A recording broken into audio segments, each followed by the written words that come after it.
island of Sodor is a busy, bustling place. There is always lots for the engines to do.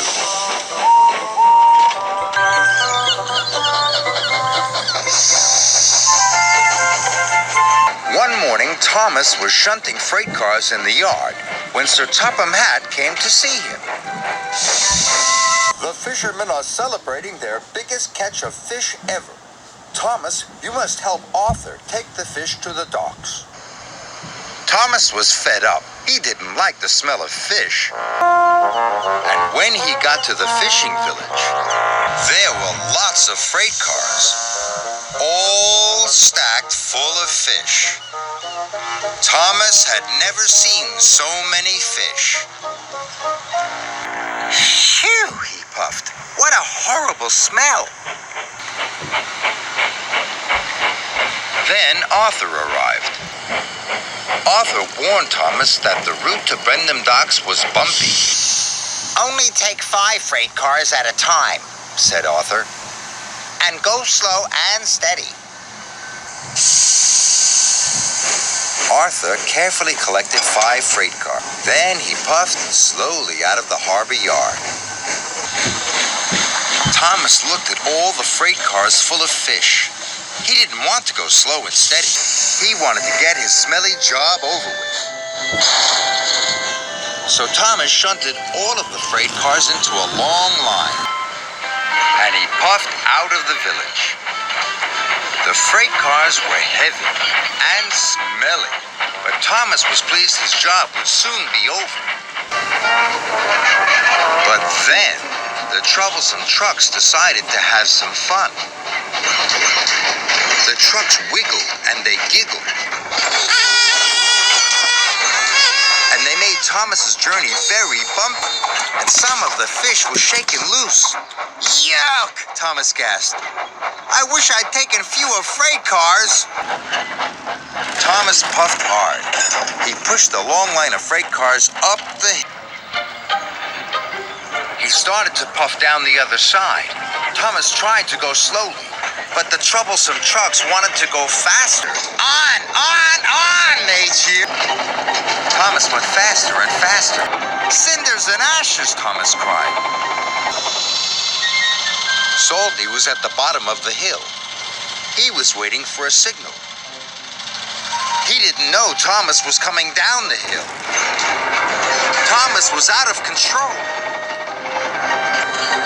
Thomas braked as hard as he could, but the freight cars of fish were too heavy.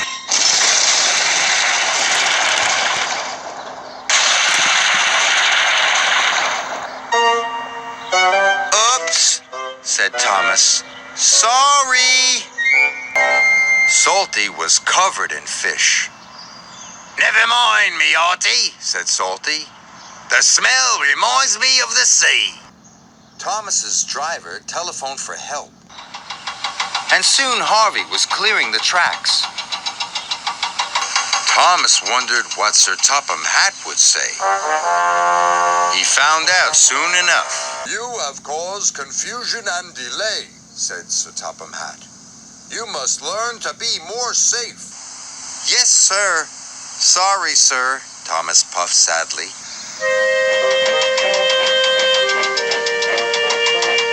So this time, Thomas shunted only 5 freight cars together.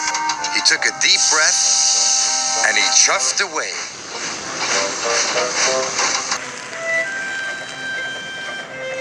Thomas puffed through the countryside. "I will get to the docks on time," he cried. But the troublesome trucks were up to their old tricks. "Hold back!" they giggled. But this time, there were only 5 trucks. Thomas biffed and bashed and bumped them. And the trucks weren't troublesome anymore.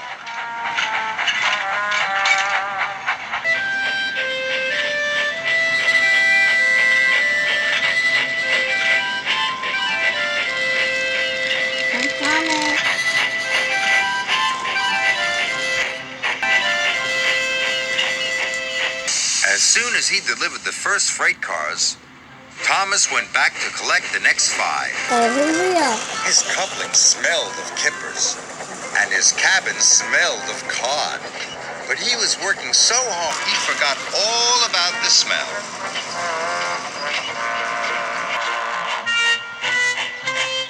At last, he had just one more load to take.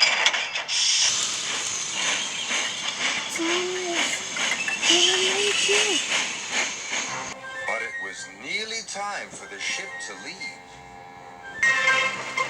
Thomas raced as fast as he could. His axles ached and his buffers were bashed, but he got to the docks just in time.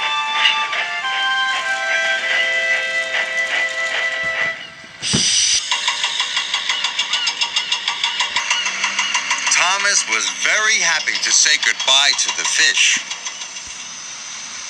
Then Sir Topham Hatt came to see Thomas. I know you don't like the smell of fish, but you have worked very hard, Sir Topham Hatt said. You really are a useful and... Thomas was proud. But he still had the smell of fish in his funnel, and he couldn't wait to be clean. So he puffed off to the washdown.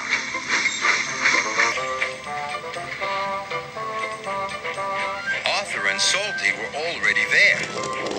Getting clean is lovely, puffed Arthur. Best part of the day, said Salty. Especially when you smell of fish, said Thomas.